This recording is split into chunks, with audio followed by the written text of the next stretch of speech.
Hey there, folks. Welcome to our cozy nook of tales and adventures. Today, like every episode, we're unlocking the doors of imagination to explore new worlds, meet fascinating characters, and experience unique emotions. I promise to take you on an unforgettable journey through the power of words. So, get comfy, grab your favorite drink, snuggle into that perfect spot, and get ready to lose yourself in a new story. Leave the outside world behind for a while and dive with me into the depths of storytelling. If you enjoy our content and want to support the channel, consider hitting that subscribe button and giving the video a thumbs up. Now, without further ado, let's dive into today's story. In the shadowed realm of Mordor, where the very air whispered of ancient malice, an elven warrior named Ithril stood atop a jagged cliff, her silver hair whipping in the sulphurous wind. Her keen eyes scanned the desolate landscape, a sea of ash and fire stretching to the horizon. She had come to this forsaken land on a mission of utmost secrecy, tasked by the High Council of the Eldar to seek out and destroy any remnants of the Dark Lord's power. As Ithril descended into a narrow ravine, the rocks beneath her feet seemed to pulse with an otherworldly energy. Her hand instinctively went to the hilt of her moonsilver blade, Lun Ryan, a weapon forged in the starlight of Valinor.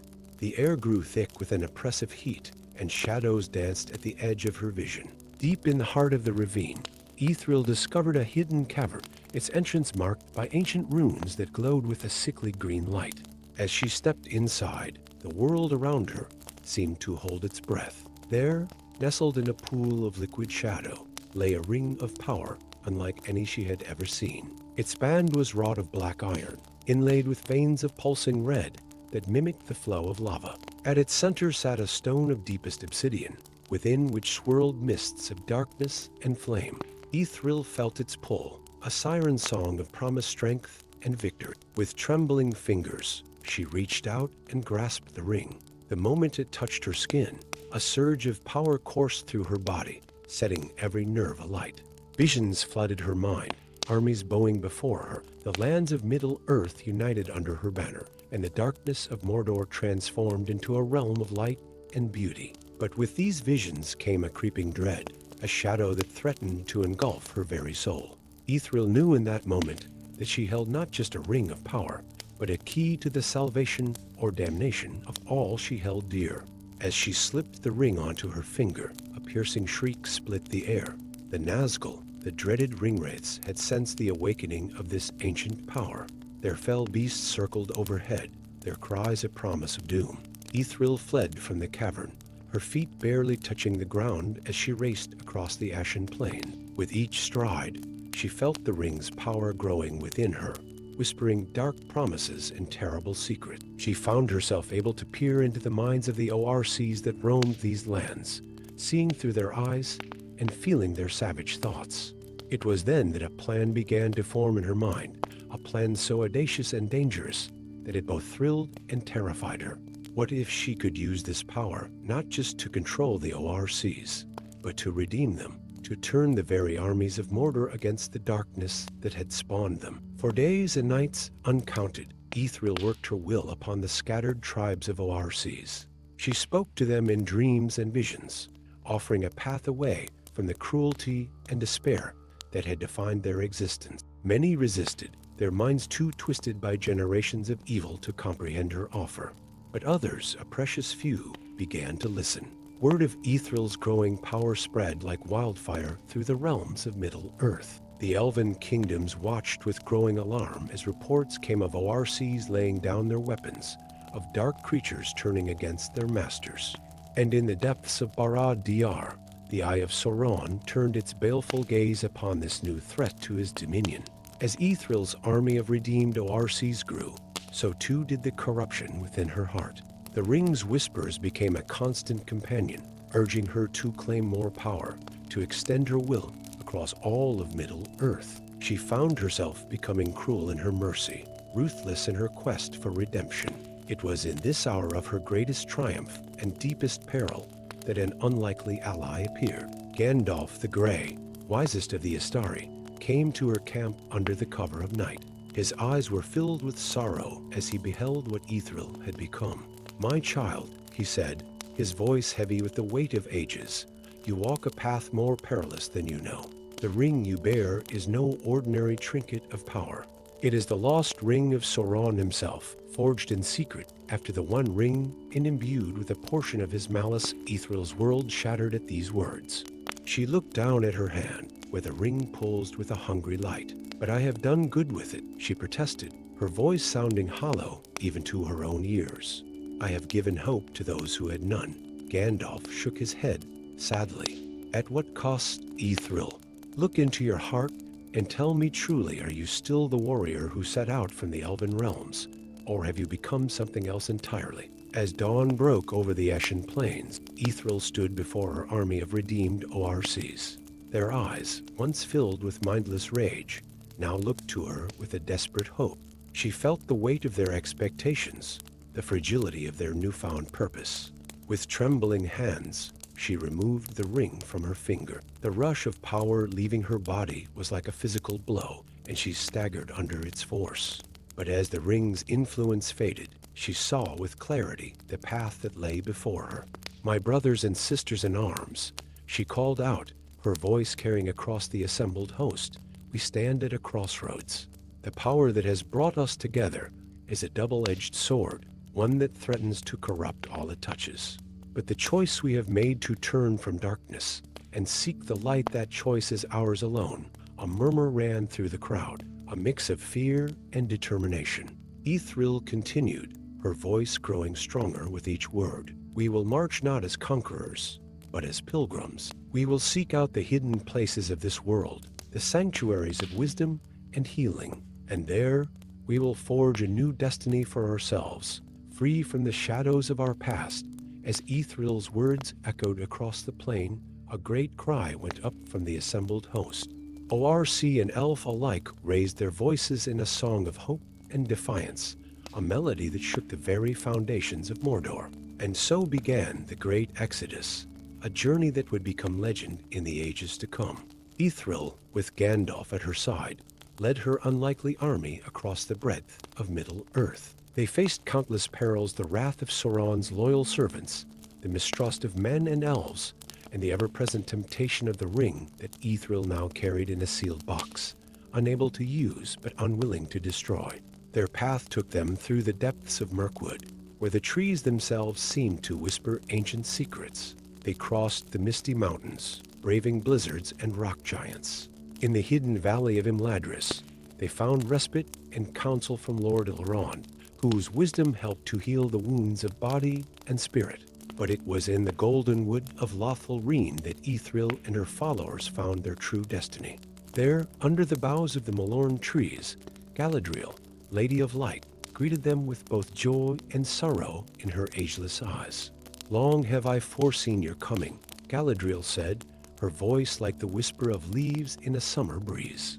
"You bear a great burden, Ithril of the Eldar, and a greater hope. Here, in this realm between worlds, you and your people may find the peace you seek." With Galadriel's blessing, Ithril and her redeemed ORCs made their home in a hidden glade of Lothlorien. There, over the course of many years, they worked to heal the scars of their past and build a future free from the shadow of evil. The Ring of Power, the terrible artifact that had set Ithril on her journey, was sealed away in the deepest vaults of Kara's Galadhon.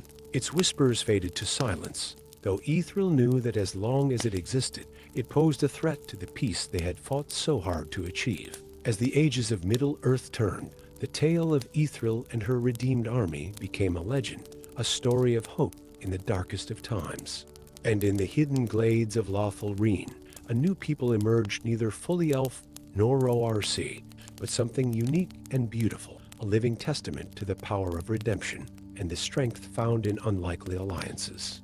Ithril herself, her silver hair now streaked with strands of deepest black, would often stand at the borders of their sanctuary, her eyes turned toward the east. For she knew that one day the shadow would rise again, and the people of Middle-earth would need every ally they could find in the wars to come. But that is a tale for another time, a story yet to be told in the grand tapestry of Middle-earth's history. For now, in the Golden Wood, where time itself seemed to stand still. Ithril and her people had found their peace, their redemption, and their home. Story 2. In the ethereal realm of Valinor, where the light of the two trees once bathed the land in perpetual radiance, a shadow began to creep across the blessed realm. The air, once sweet with the scent of immortal flowers, now carried a hint of something acrid and foreboding.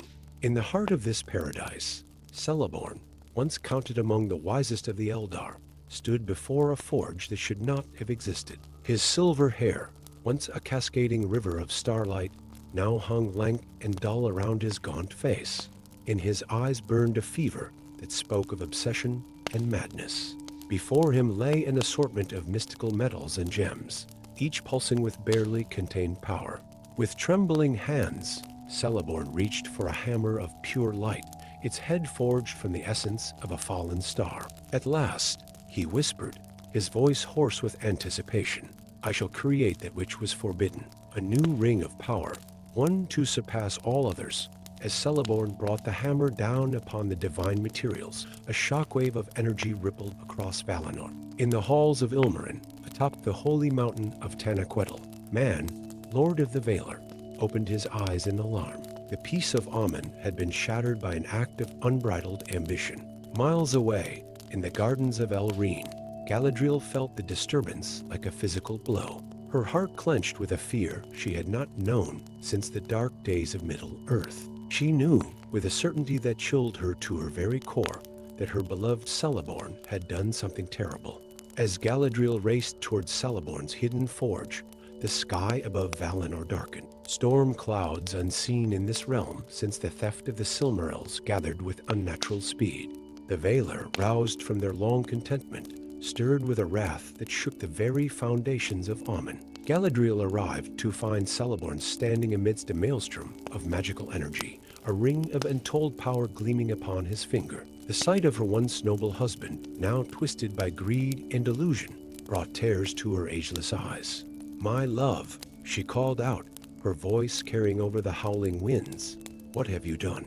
Celeborn turned to her, his eyes alight with a mixture of triumph and madness. "I have created the means to protect our people, to elevate us to our rightful place as rulers of all creation." But even as he spoke, the consequences of his actions became manifest.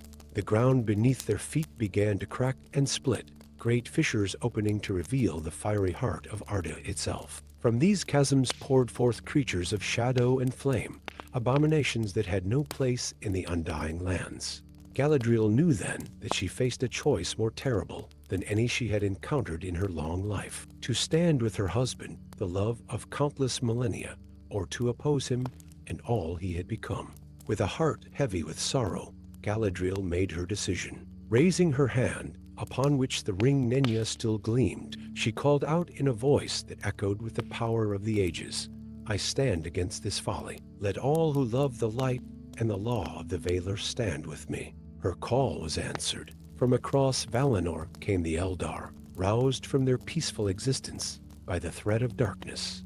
Elves who had never known war found themselves taking up arms, their eyes hard with determination. But it was not only the elves who answered Galadriel's call. From the shadows stepped forth Olrin, once known as Gandalf in the mortal lands.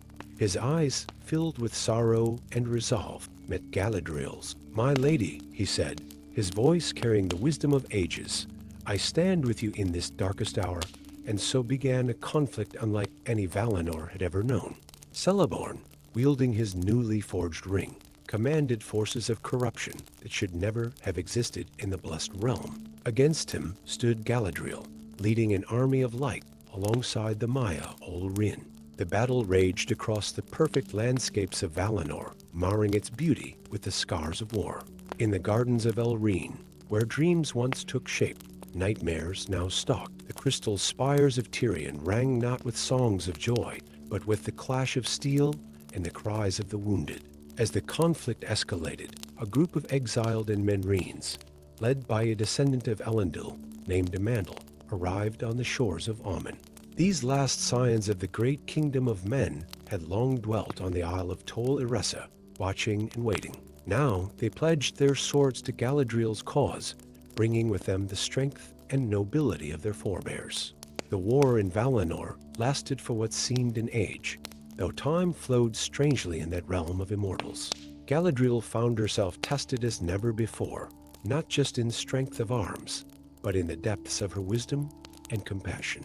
For every blow she struck against Celeborn's forces, her heart ached with the memory of the love they had once shared.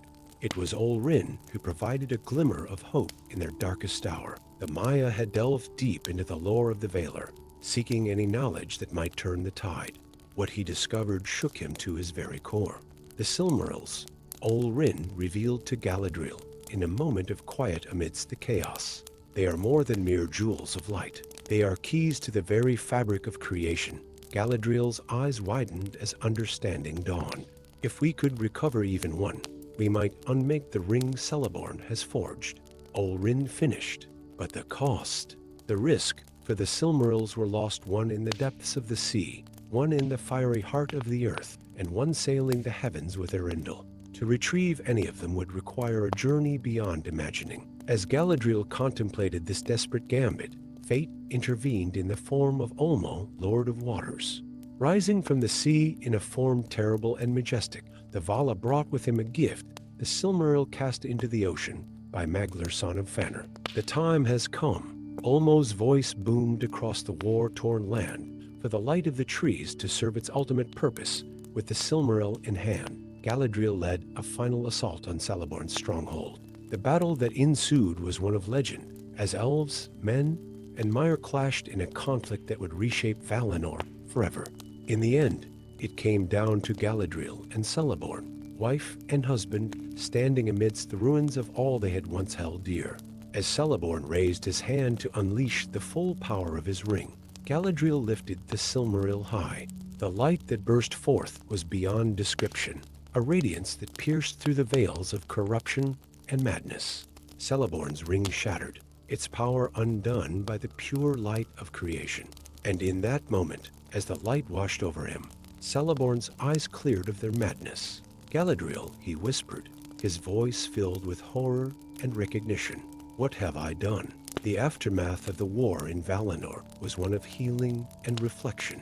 The Valar, roused to action by the conflict, set about restoring their realm, but it would never be quite the same. The innocence of Aman had been lost, replaced by a deeper, more profound understanding of the nature of good and evil. Celeborn, stripped of his power and consumed by remorse, chose a self-imposed exile. He retreated to the far reaches of Aman, seeking solitude to contemplate his actions and find a path to redemption. Galadriel, hailed as the savior of Valinor, found the victory hollow. The cost had been too high, the wounds too deep. Yet in the eyes of the Eldar, the men of Immerse, and even the Valar themselves, she saw a new respect and understanding. As for the Silmaril, it was returned to the sea, but not before its light had changed all who beheld it. The elves of Valinor, long isolated in their perfection, now looked to the shores of Middle-earth with renewed interest and concern. In the years that followed, a new age dawned in Valinor. The barriers between the blessed realm and the mortal lands grew thinner, as the Valar recognized the need for greater vigilance and involvement in the fate of all Arda. And Galadriel, standing atop the towers of Tirion, looked out across the sea towards the distant shores of Middle-earth. She knew that the peace they had won was but a respite. Greater challenges lay ahead, battles yet unfought in the eternal struggle between light and darkness. But for now, in the golden light of a new dawn, there was hope. And in that hope, Galadriel found the strength to face whatever the future might bring. Story 3. Deep within the heart of the misty mountains, where shadows danced in forgotten halls and ancient stones whispered secrets of ages past, the dwarven city of Khazad-dûm slumbered. Its vast chambers, once resounding with the rhythmic clangs of hammers and the joyous songs of its people, now lay silent, a tomb of memories and lost glory. Yet, in this realm of twilight and stone, destiny stirred, ready to awaken powers long dormant. Prince Thorin Stonehelm, heir to the throne of Durin's folk, stood at the precipice of greatness and doom. His young face, framed by a beard just beginning to show the first strands of gold, bore the weight of his people's hopes. With each step through the shadowy corridors, his heart beat with a mixture of pride and trepidation. The time had come to reclaim their ancestral home, to breathe life back into the silent forges and empty halls. As Thorin led a small company of trusted dwarves through the winding passages, their torches cast flickering shadows on walls adorned with intricate runes and faded murals. The air hung heavy with the scent of dust and forgotten dreams. Yet, beneath the stillness, a faint whisper seemed to call out, drawing the young prince ever deeper into the mountain's embrace. It was in a chamber long sealed, its doors marked with warnings in ancient Khosdal that Thorin's destiny awaited. As the heavy stone doors groaned open, revealing a room bathed in an otherworldly blue light, the prince's eyes widened in wonder. There, nestled upon a pedestal of mithril, lay a ring of such exquisite craftsmanship that it seemed to capture starlight within its band. By Durin's beard, whispered Balin, Thorin's aged advisor, his voice a mixture of awe and fear. It cannot be. An elven ring of power, here in the depths of Khazad-dûm. Thorin approached the pedestal, his hand outstretched, drawn by an irresistible pull. As his fingers closed around the ring, a surge of power coursed through him, visions of glory and restoration flooding his mind. In that moment, he saw Khazad-dûm reborn, its halls filled with light and laughter once more. But with the rush of power came a tremor that shook the very foundations of the mountain. Deep below, in caverns long undisturbed, something ancient and terrible stirred. The Balrog, a demon of shadow and flame, awakened from its slumber, its roar echoing through the vast chambers like the wrath of the earth itself. Panic gripped the dwarven company as they fled through the winding passages, the heat of the Balrog's fury nipping at their heels. Thorin clutched the ring tightly, torn between the desire to use its power and the fear of the consequences. As they emerged into the grand hall of Durin, they found themselves face to face with an unexpected sight: a group of elves, led by the radiant Arwen and Mile, daughter of Elrond. "What madness have you wrought, Prince of Durin?" Arwen's voice cut through the chaos, her eyes fixed on the ring in Thorin's grasp. Before Thorin could respond, the ground shook violent, and the Balrog burst forth in a maelstrom of fire and shadow. Its wings spread like a veil of darkness, its eyes burning with an ancient hatred. In that moment of terror, alliances born of necessity were forged.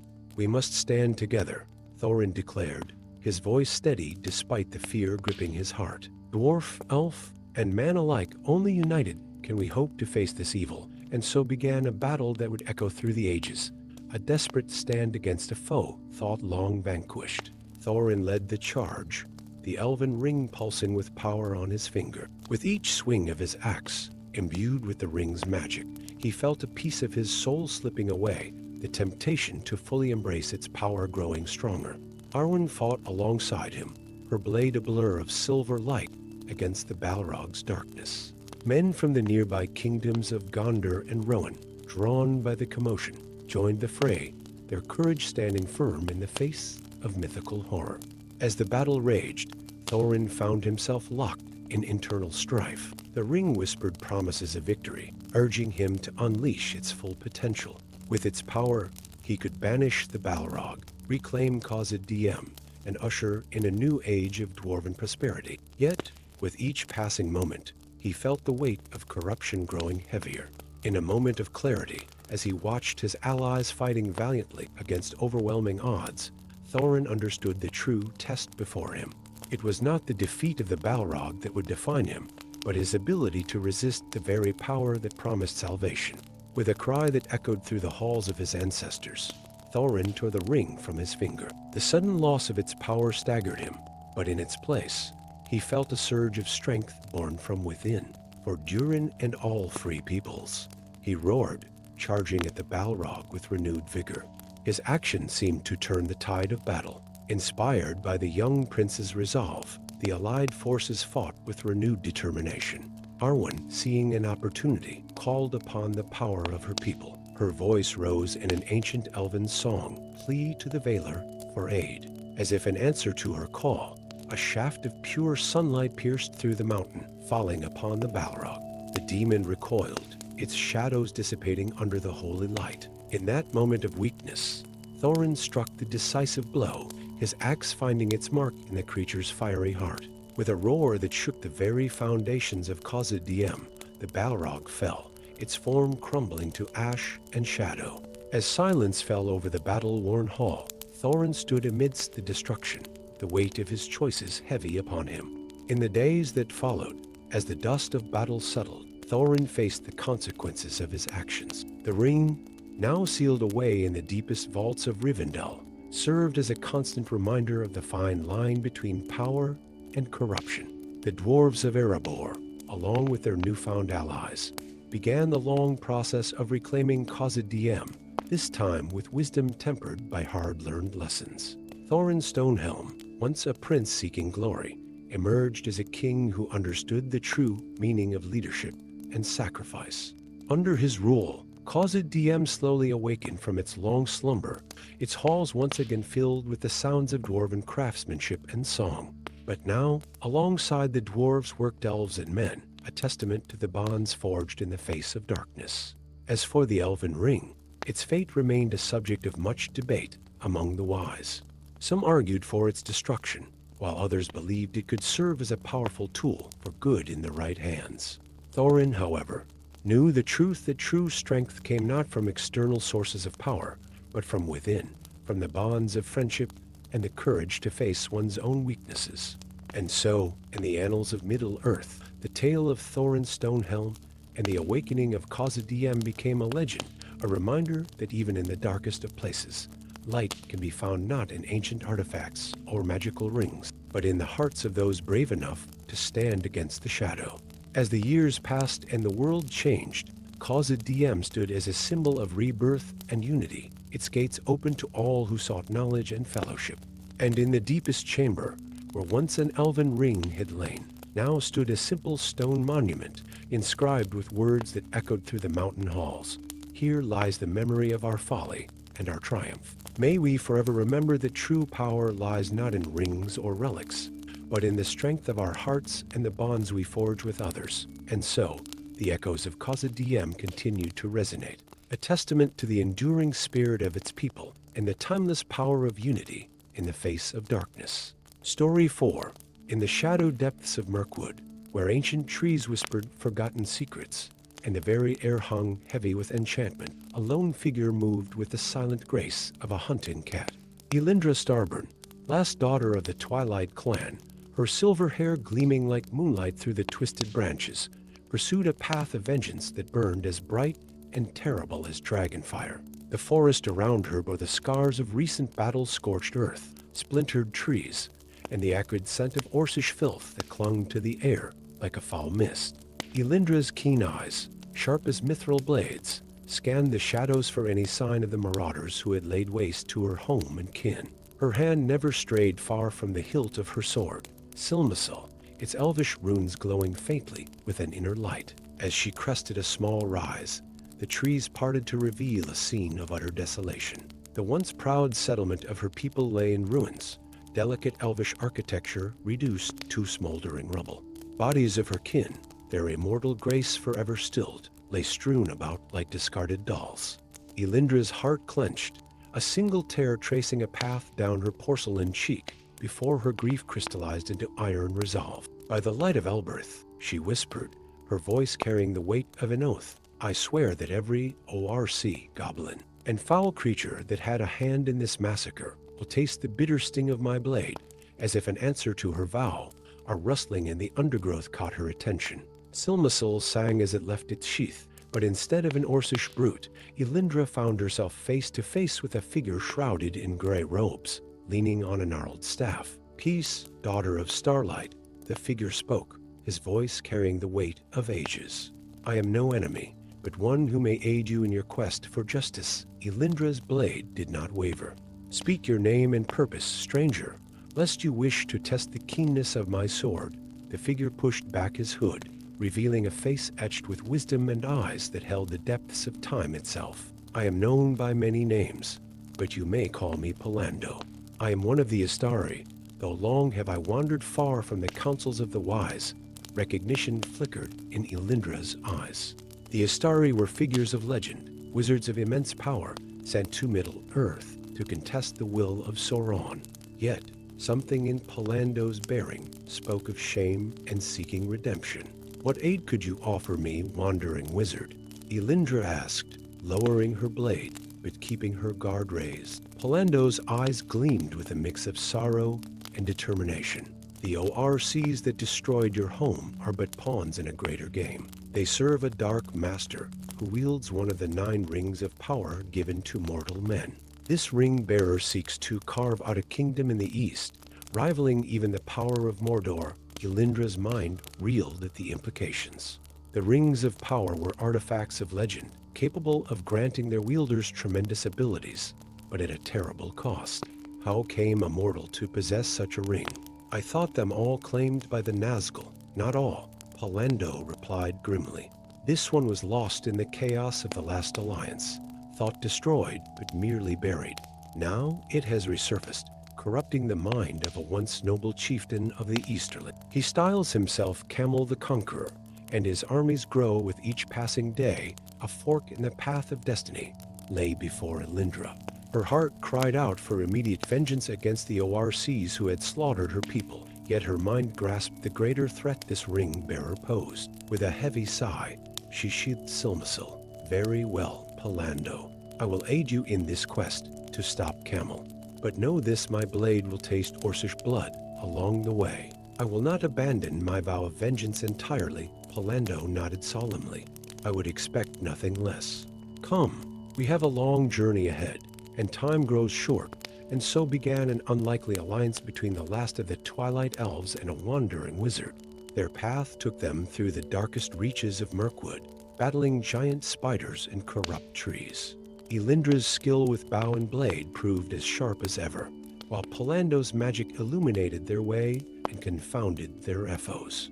As they journeyed east, crossing the great river Anduin and venturing into the wild lands beyond, Elindra found her resolve tested. More than once, they encountered bands of ORCs bearing the mark of those who had destroyed her home. Each time, she was torn between pursuing them and continuing their greater quest. It was during one such encounter, as they crested the foothills of the Iron Hills, that Elindra's path took an unexpected turn. In the midst of battle with a particularly vicious band of ORCs, a throwing axe found its mark in Palando's shoulder. As the wizard fell, Elindra found herself standing over his prone form, facing down a sneering ORC chieftain. "Well, well," the brute growled, his voice like gravel. "If it ain't the little elf witch. Thought we'd gutted all you tree huggers back in the forest." Rage boiled in Elindra's veins, her vision narrowing to the ORC's leering face. With a cry that echoed off the hills, she launched herself at him, Silmasil flashing in the fading light. Their battle was fierce but brief, ending with the ORC's head rolling across the blood-soaked ground. As the last of the ORCs fell or fled, Elindra turned back to Palando, her hands shaking as she tended to his wound.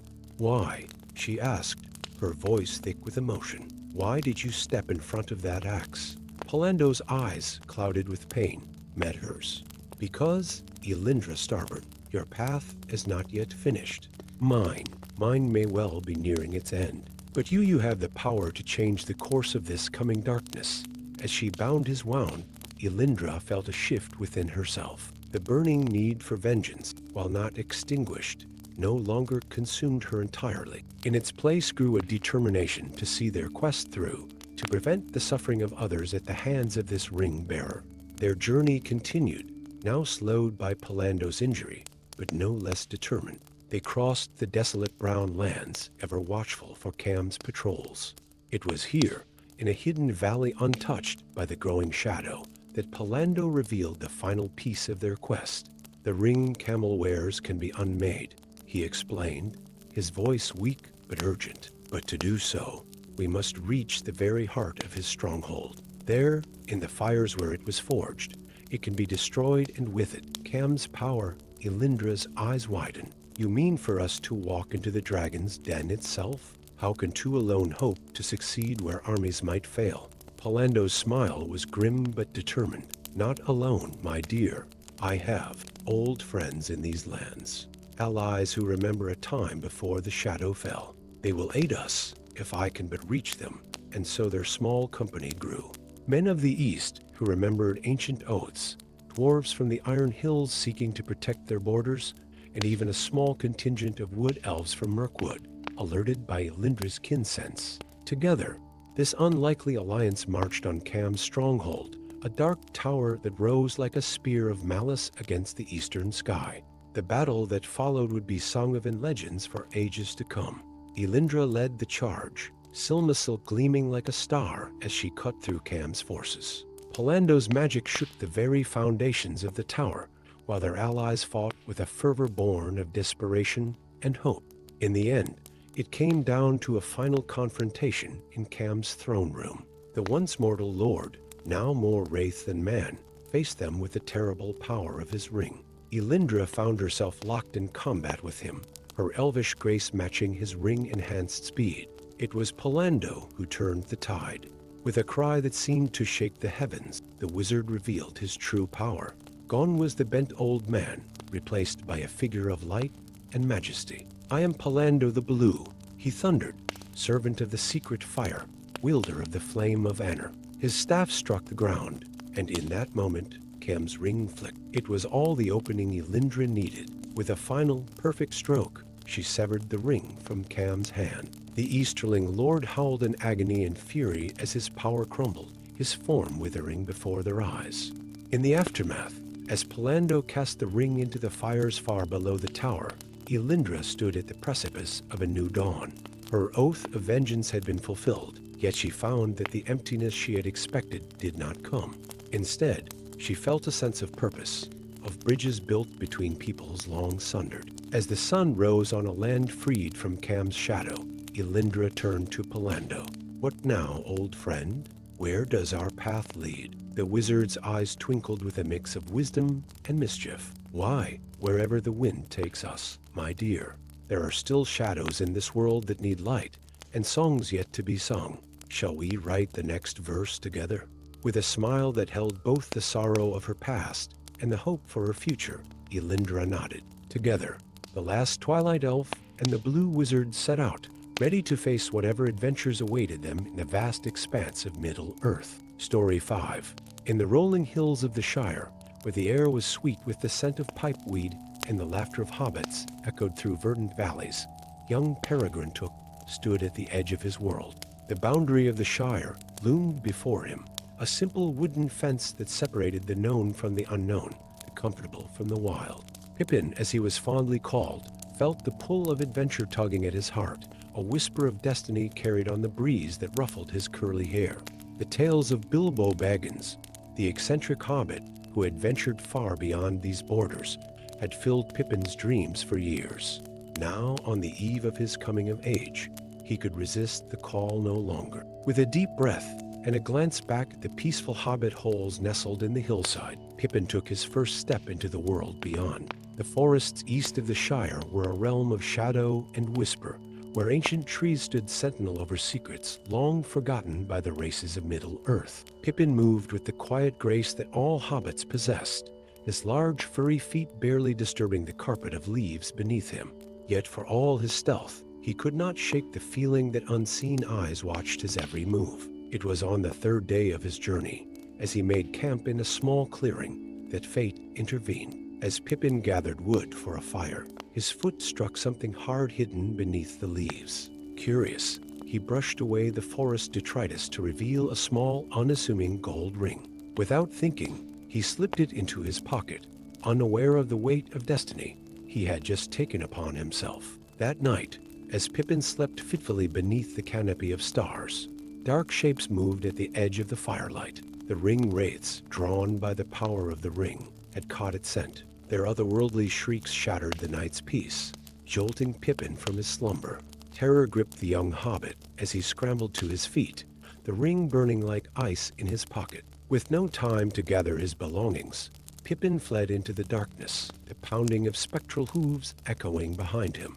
For days, Pippin ran and hid, his hobbit sense of direction utterly lost in the vastness of the wild lands. It was as he stumbled, exhausted and famished, into a hidden glen that his fortunes changed. There he encountered a group of grim-faced men, their weather-worn cloaks marking them as rangers of the north. "Peace, little one," spoke their leader, a tall man with piercing gray eyes. "I am Halbarad, and you have stumbled into the camp of the Dee Nidain. What brings a halfling so far from the safety of the Shire?" Pippin, his voice trembling, recounted his tale. As he spoke of the ring and the wraiths that pursued him, a hush fell over the camp. Halbarad's face grew grave. "You bear a great burden, young hobbit," he said, his voice low, "one that could shape the very fate of Middle-earth. We must make for Rivendell with all haste. Only there, in the house of Elrond half-elven, might we find answers and safety." And so Pippin found himself swept up in a journey far grander than he had ever imagined. The Dee Nidain moved like shadows through the wilderness, teaching Pippin the ways of stealth and survival. Yet even their skill could not wholly shake the relentless pursuit of the Nazgul. As they crossed the last bridge, a trap long laid sprung shut. ORCs poured from the surrounding hills, their crude weapons glinting in the pale moonlight. The air filled with the clash of steel and the guttural war cries of the enemy. In the chaos of battle, Pippin found himself separated from his protectors. Panic threatened to overwhelm him as he ducked and weaved through the melee. It was then, in his moment of greatest need, that the ring slipped onto his finger. The world shifted, colors fading to a gray mist. The sounds of battle became muffled, distant. But in this twilight realm, Pippin saw them clearly, the Nazgul, their true forms revealed in all their terrifying majesty. They turned as one, sensing the ring's power, their hollow eyes fixing upon the spot where Pippin stood. With a cry of terror, Pippin wrenched the ring from his finger. The world snapped back into focus, the battle raging around him. But now, the Nazgul were converging on his position, their black steeds leaping over friend and foe alike. "Pippin," Halbarad's voice cut through the din. "To me." The ranger fought his way through the press, his sword a blur of deadly precision. Pippin ran towards him, ducking under the swing of an Orcish blade. Just as it seemed the Nazgul would reach him, Halbarad scooped the hobbit onto his horse. "Ride," he commanded, slapping the horse's flank. "Ride for Rivendell. We will hold them here." Pippin clung to the horse's mane as it galloped away from the battle, tears streaming down his face. The sounds of combat faded behind him, replaced by the thundering of hooves both his mounts and those of the wraiths in pursuit. For days, the chase continued. Pippin pushed the horse to its limits, snatching moments of rest where he could. The land changed around him, the wild giving way to more cultivated lands. Hope began to kindle in his heart as he recognized landmarks from Bilbo's tales. It was at the ford of Bruinen that Pippin's luck finally ran out. The horse, exhausted beyond measure, stumbled and fell. Pippin tumbled to the ground, the ring flying from his grasp to land in the shallow waters of the ford.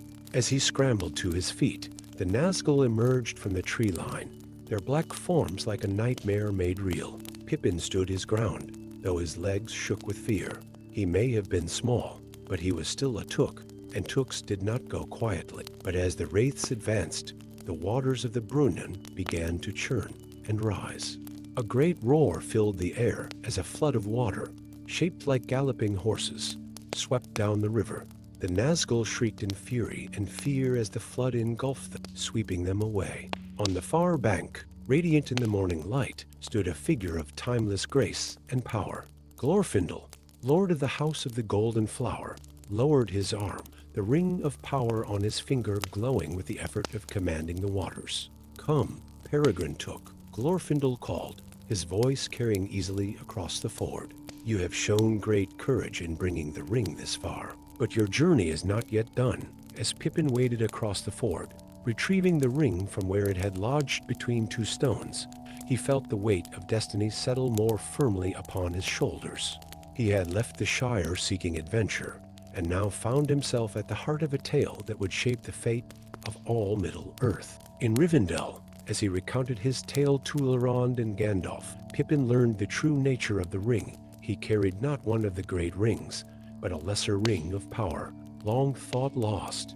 Its discovery, and the actions of the Nazgul, hinted at a stirring darkness that threatened to engulf the world. "You have done well, Peregrine Took," Gandalf said, his bushy eyebrows furrowed in thought.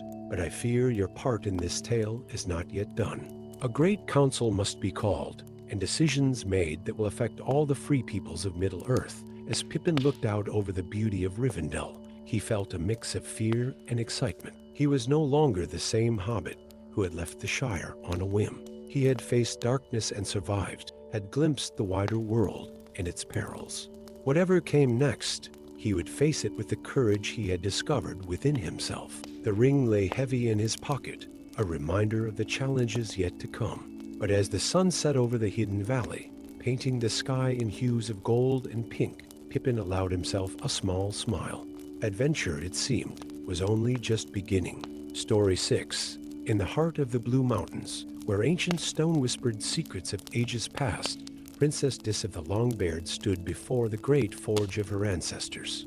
The cavern, vast and echoing, was illuminated by the pulsing glow of molten metal and the dance of countless flames. Shadows played across the intricate runes carved into the walls, telling the story of her people's glory and their fall.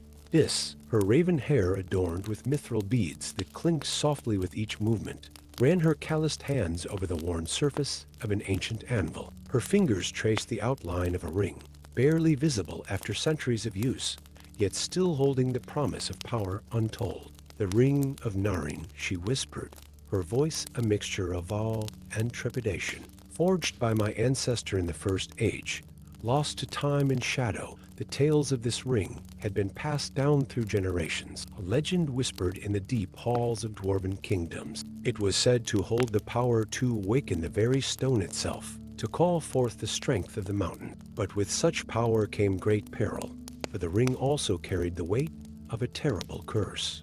As Dis contemplated the magnitude of her discovery, a commotion at the entrance to the forge drew her attention. Balin, her trusted advisor, burst into the chamber, his white beard flying wildly. "My lady," he gasped, "ORCs. They've breached the outer defenses." The princess's eyes hardened, her hand instinctively reaching for the warhammer at her side. "How? Our gates have stood strong for centuries." "Dark magic, your highness," Balin replied grimly. "They wield powers we've not seen since the days of the dragon." In that moment, Dis knew what she must do.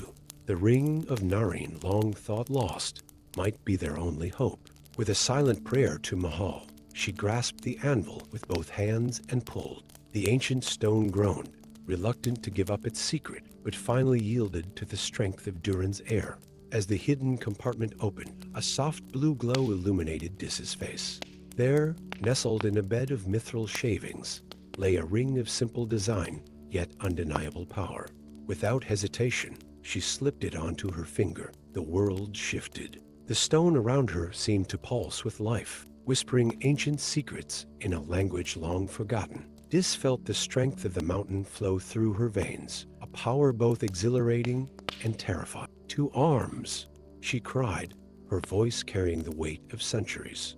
"Durin's folk will not fall this day." The battle that followed would be sung of in dwarven halls for generations to come. Dis led her people with a fury that seemed to shake the very foundations of the mountain. The ring on her finger glowed with an inner fire, each swing of her hammer sending shockwaves through the ranks of the enemy. But even as victory seemed within reach, Dis felt a creeping darkness at the edges of her consciousness. The ring's power came at a cost, each use threatening to overwhelm her will with promises of dominion and glory. As the last of the ORCs fell, Dis stood amidst the carnage, her people cheering her name. Yet she felt no joy in their victory, only a growing dread at the power she now wielded. "This ring cannot remain here," she declared, her voice heavy with the weight of her decision. "Its power is too great, too terrible to be contained within these halls," and so began a quest that would take Dis far from the safety of her mountain home. With a company of her most trusted warriors, including the enigmatic elf Felon Starwhisper and Aldrich, a disgraced knight of Gondor, she set out to uncover the secrets of the ring and find a way to destroy it. Their journey took them through the perilous forests of Mirkwood, where ancient trees whispered warnings and giant spiders lurked in the shadows. Phelan's woodland skills proved invaluable, guiding them through paths hidden from mortal eyes. "The trees speak of a great darkness stirring," Felon murmured one night as they camped beneath the gnarled branches. "They fear the power of your ring, princess. It awakens things long dormant." Dis nodded grimly, feeling the weight of the ring grow heavier with each passing day. All the more reason to see it destroyed. As they emerged from the forest's gloom, the lonely peak of Erebor loomed on the horizon, a bittersweet reminder of all that had been lost. But it was not to the lonely mountain that their path led. Instead, they turned south towards the ancient ruins of an Menrine fortress, said to hold the key to unmaking rings of power. The fortress of Minas Diyar rose before them, a spire of black stone that seemed to pierce the very sky. Its walls were etched with runes of power, some familiar to Dis's dwarven eyes, others alien and foreboding. "By all that's holy," Eldrick breathed, his hand tightening on the hilt of his sword. "What manner of men built such a place?" "Not men," Dis replied, her voice hushed with awe and fear. "The kings of Enmenor, at the height of their power and the depth of their fall, as they approached the gates, long sealed by time and magic." The ring on Dis's finger pulsed with an eager light. The stone seemed to recognize its kin, groaning as ancient mechanisms stirred to life. The halls of Minas Diyar were a maze of shadow and whispered secrets. At every turn, they faced traps and guardians left by the long-dead kings of Enmenor. Dis's dwarven craft, Phelan's elven magic, and Aldrich's mortal courage were tested to their limits. But it was not only the fortress's defenses they had to contend with. As they delved deeper, they discovered they were not alone in their quest. A cult dedicated to Morgoth, the first Dark Lord, had made the fortress their home. Led by a figure known only as the Shadow Priest, they sought to use the ring's power to tear open the void and free their imprisoned master. The final confrontation came in the heart of the fortress, a vast chamber dominated by a pit of swirling, otherworldly flame. The Shadow Priest stood before it, arms raised in dark supplication. "Fools," he cried as Dis and her companions burst into the chamber. "You bring the very key to our victory. With the ring of Naryn, we shall break the bonds of the void itself." What followed was a battle that shook the very foundations of Minas Diyar. Dis, drawing on the full power of the ring, felt the stone of the fortress respond to her will. Pillars of rock erupted from the ground, crushing cultists even as Phelan's arrows found their marks with unerring accuracy. Eldrick, his blade glowing with an inner light, cut through the cultists' dark sorcery. But even as they gained the upper hand, Dis felt the ring's influence growing stronger. Visions of power and dominion filled her mind, promises of a dwarven empire that would span all of Middle-earth. Standing at the edge of the fiery pit, the Shadow Priest defeated at her feet, Dis faced her final test.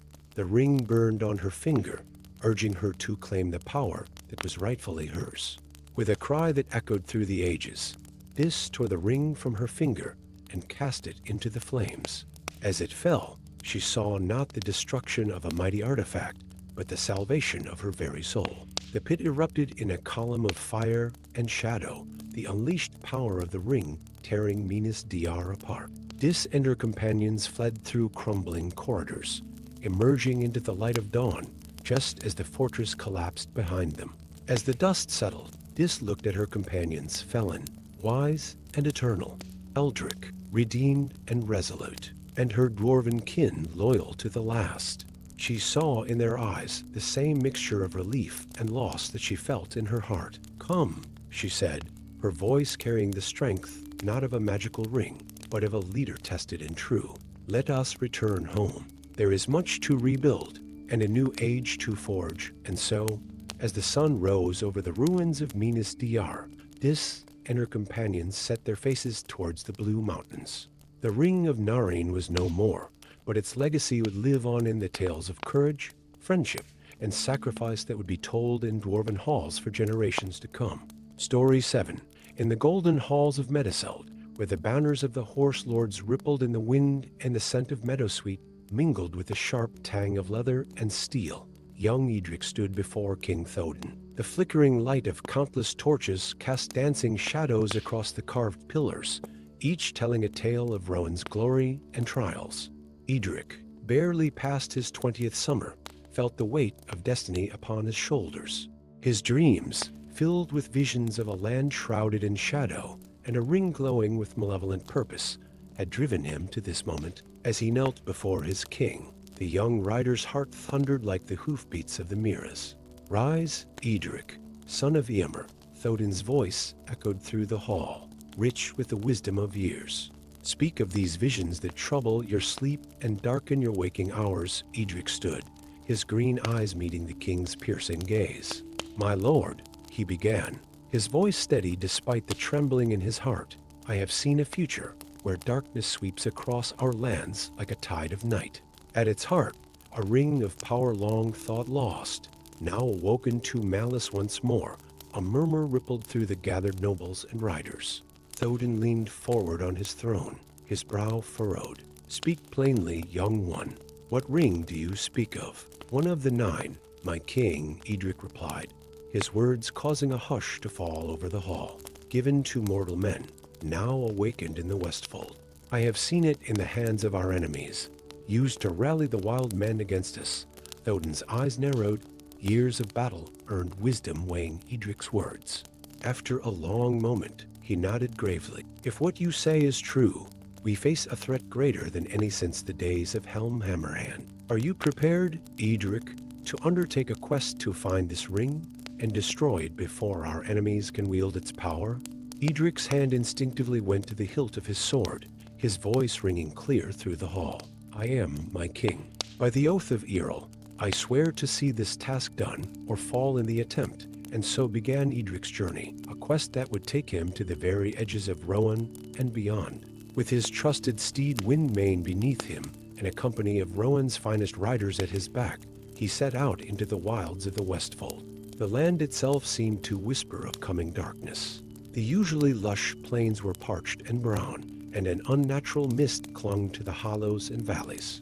As they rode, Edric's visions grew stronger, guiding them towards their unseen foe. It was on the 3rd day of their journey, as they made camp in the shadow of the White Mountains, that fate intervened. A figure emerged from the mists, her dark hair adorned with feathers and bones, eyes gleaming with ancient wisdom. "Hail, riders of the Mark," she called, her voice carrying on the wind. "I am Morwen of the Drúdain, and I bring warning and counsel." Edric approached her cautiously, feeling the weight of her gaze upon him. "Speak, Lady of the Wild, what counsel do you bring?" Morwen's eyes seemed to pierce through him, seeing not just Edric, but the destiny that clung to him like a shroud. "The ring you seek is indeed awakened, young rider. It lies in the hands of Ulfang the Black, a chieftain of the Dunlendings who dreams of conquest. But beware, the ring's power is not easily overcome, and it will test not just your strength, but the very essence of who you are." With Morwen's guidance, Edric and his company set out for the hidden stronghold of Ulfang. Their path took them through treacherous mountain passes and ancient forests, where the very trees seemed to whisper warnings. As they neared their destination, Edric's visions grew more intense. He saw flashes of battles yet to come, of Rohan besieged by enemies on all sides. But more troubling were the visions of himself, wearing the ring, leading Rohan's armies to victory and conquest beyond their borders. The stronghold of Ulfang rose before them, a dark blot against the mountainside. As they approached, horns blared and drums thundered. The Dunlendings poured forth, led by a figure wreathed in shadow, Ulfang himself, the ring glowing with malevolent purpose on his finger. The battle that followed was fierce and terrible. Edric's sword sang as he cut through the enemy ranks, his fellow riders a whirlwind of steel and horsehair around him. But for every foe they felled, 2 more seemed to take their place, driven by the ring's dark power. In the chaos of battle, Edric found himself face to face with Ulfang. The Dunlending chieftain towered over him, his eyes gleaming with unnatural light. "Foolish boy," he growled, his voice distorted by the ring's influence. "Did you think to challenge the power of the 9?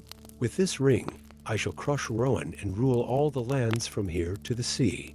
Their duel was a dance of light and shadow, sword against sword, will against will. Edric felt the ring's pull, its whispered promises of power and glory. For a moment, he faltered, the temptation to claim the ring for himself nearly overwhelming. It was then, in his moment of greatest peril, that Edric remembered the faces of those he had sworn to protect, the people of Rohan. from the highest lord to the humblest farmer. With a cry that echoed through the mountains, he broke through Ulfang's guard and struck the ring from his hand. As the ring fell, time seemed too slow. Edric saw it clearly, a band of gold, simple in design yet radiating malevolence.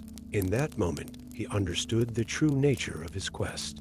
It was not just to find the ring, but to overcome the temptation it represented. With every ounce of willpower he possessed, Edric turned away from the fallen ring. "Riders of Rohan," he shouted, "to me. We end this now." Inspired by their young leader's courage, the riders rallied. The tide of battle turned, and soon Ulfang's forces were in full retreat. As the last of the enemy fled, Edric approached the ring where it lay in the mud. "What now, lad?" asked Godric, his senior rider and mentor. "Do we take it back to Medicel?" Edric shook his head, his eyes never leaving the ring. "No, its power is too great, too terrible to be used even in defense of Rohan. We must destroy it." And so began the final leg of their journey. Guided by lore half remembered and the Council of Morwen, they set out for the ancient forges of the Enmenrenes, hidden deep in the White Mountain. The path was treacherous, beset by wild beasts, and the remnants of Ulfang's forces, all drawn by the ring's dark call. At last, they stood before the entrance to the forge, a cavern mouth that seemed to exhale the heat of the earth itself. As they prepared to enter, Edric turned to his companions. "I must go alone from here," he said, his voice heavy with the weight of his decision. "The ring's influence grows stronger, and I would not risk any of you falling under its sway." Despite their protests, Edric entered the cavern alone, the ring secured in a pouch at his belt. The heat grew intense as he descended, the very air shimmering around him. At the heart of the mountain, he found what he sought, a pool of molten rock, glowing with the fires of creation. As Edric stood at the edge of the fiery pit, the ring's whispers grew to a crescendo. Visions of power and glory filled his mind. Rohan ascendant, its enemies crushed, its borders expanding to encompass all of Middle-earth. For a moment, his hand hesitated over the pouch. But in that crucial instant, Edric remembered the wisdom of his father, the courage of his king, and the love he held for his homeland. With a cry that echoed through the ages, he cast the ring into the fires below. The cavern shook as the ring's power was unmade. Edric fled through collapsing tunnels, emerging into the light of dawn, just as the mountain sealed itself behind him. His companions, who had waited faithfully, greeted him with cries of joy and relief. As they began the long journey back to Edoras, Edric felt a weight lift from his shoulders. The visions that had haunted him were gone, replaced by a clear sense of purpose. He had faced the temptation of power and emerged victorious, not through strength of arms, but through strength of heart. In the years that followed, Edric's tale would be sung in the halls of Medicel and around the campfires of the Rohirrim.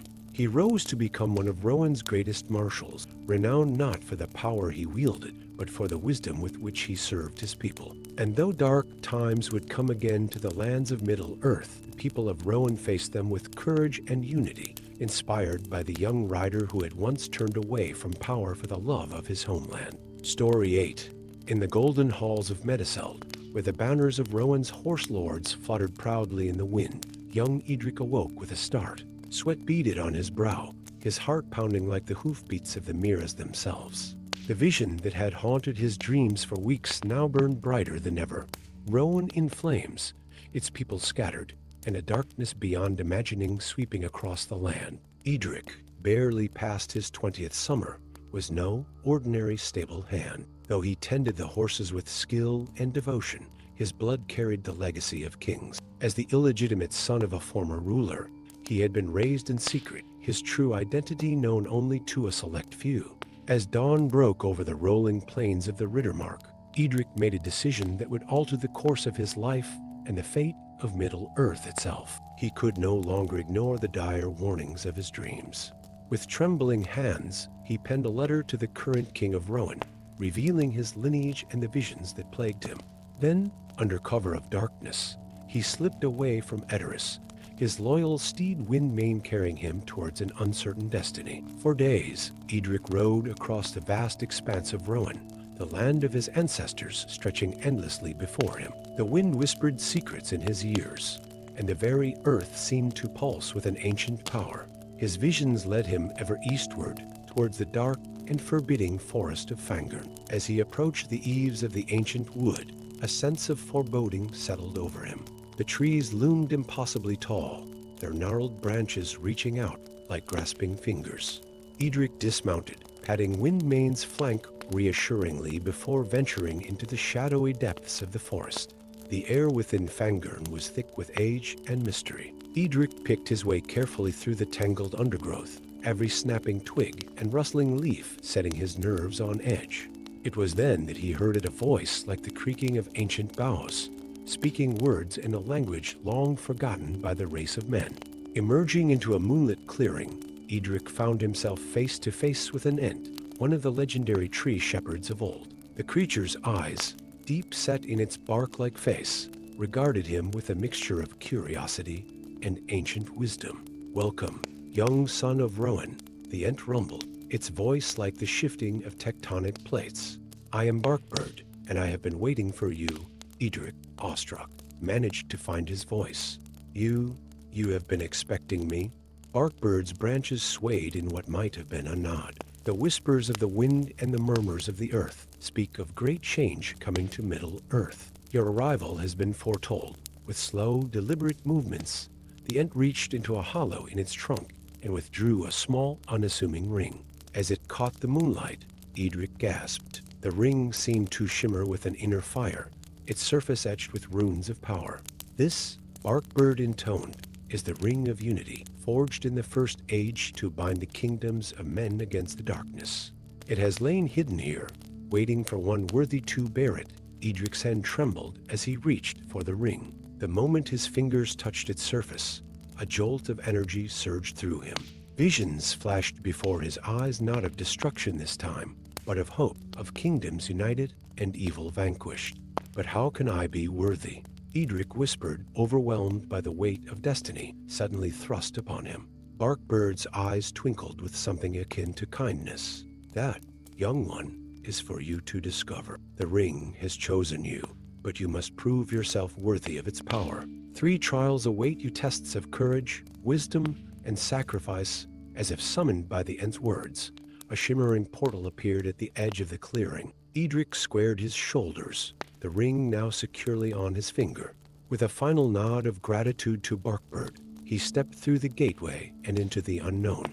The first trial brought Edric face to face with Scatha, a dragon of terrible power and cunning. The beast's lair, high in the gray mountain, was a graveyard of bones and treasure. Edric's hand instinctively went to his sword, but as the dragon's burning gaze fell upon him, he realized that violence would not be the answer. Drawing upon courage he didn't know he possessed, Edric approached the dragon unarmed. He spoke of the coming darkness, of the need for all free creatures to stand united. To his amazement, the ring on his finger began to glow, its power amplifying his words. Scatha, moved by Edric's bravery and the ring's magic, bowed its great head and pledged its allegiance to the young hero's cause. The second trial transported Edric to the depths of Moria, where he found himself before the mirror, its surface as still and reflective as polished obsidian. As he gazed into its depths, riddles and puzzles of mind, bending complexity, manifested before him. Each solution revealed a piece of ancient lore, a fragment of the knowledge he would need to unite the kingdoms of men. For what seemed like days, Edric wrestled with the challenges presented by the mirror. The ring on his finger pulsed with energy, enhancing his intellect and allowing him to perceive connections he never would have seen before. As the final riddle fell before his newfound wisdom, the waters of the mirror parted, revealing a pathway to his final test. The third trial brought Edric to a place outside of time and space, a realm of swirling mists and half-formed realities. Here, he was confronted by shades of those he loved most: his mother, his childhood friends, even Windmane. Each begged him to abandon his quest, to return home and live a life of peace and comfort. Tears streamed down Edric's face as he forced himself to turn away from the phantoms. The ring burned on his finger, a constant reminder of the duty he had accepted. With each step forward, he felt a piece of his old self fall away, replaced by the steel of resolve and the fire of purpose. As he emerged from the mists, Edric found himself changed. No longer was he the uncertain, stable hand who had fled Edders in the night. In his place stood a leader, tempered by trials and imbued with the power to shape the destiny of Middle-earth. Edric's return to the world of men was marked by wonder and trepidation. Word of his lineage and his quest had spread, and many flocked to his banner. Others, skeptical of his claims and fearful of change, sought to oppose him. The ring on his finger glowed with an inner fire, its power growing as Edric navigated the treacherous waters of politics and forged alliances across the realms of men. From the proud horse lords of Rohan to the stone-faced warriors of Gondor, from the merchants of Dale to the fisherfolk of Dal Amroth, Edric's words and deeds inspired hope and unity. The ring's magic allowed him to bridge ancient divides, to heal wounds festering for generations. Yet even as his support grew, so too did the shadows gathering at the edges of the world. Edric's original visions of destruction loomed ever closer, driving him to push harder, to reach further in his quest to prepare the kingdoms of men for the coming storm. It was in the white city of Minas Tirith, beneath the banner of the White Tree, that Edric's destiny finally came to fruition. Representatives from every kingdom of men gathered in the Great Hall, their faces a mix of hope and apprehension. As Edric stood before them, the ring of unity blazing on his finger, he felt the weight of countless generations upon his shoulders. People of Middle-earth, he began, his voice carrying to every corner of the vast chamber, I stand before you not as a conqueror, not as a king, but as a servant of all free peoples. The darkness that threatens us cares not for our petty divisions, our ancient grudges. It would devour us all equally. The ring pulsed with power, and Edric felt its magic flowing through him, touching the hearts and minds of all present. But we are not without hope. United, we have the strength to face any evil. Divided, we shall surely fall. I ask you now, not as your better, but as your brother in arms, will you stand with me against the coming night? For a moment, silence reigned. Then, like a wave breaking upon the shore, a chorus of voices rose in affirmation. Swords were drawn and oaths sworn as the kingdoms of men pledged themselves to a common cause. As the cheers echoed through the hall, Edric allowed himself a small smile. The path ahead would be fraught with danger. The battles yet to come would test them all to their limits. But in this moment, watching former enemies clasp hands in fellowship, he knew that his journey had been worth it. The ring of unity gleamed on his finger, a symbol not just of power, but of the unbreakable bonds forged between the free peoples of Middle-earth. Whatever darkness lay ahead, they would face it together, united under the banner of hope. And so, as the sun set on an age of division and rose on an era of unity, a new chapter in the great tale of Middle-earth began. The young, stable hand who had once fled his home in the night had become a legend, a beacon of hope in troubled times. But for Edric, the greatest adventure still lay ahead, the challenge of leading a united Middle-earth into an uncertain but promising future.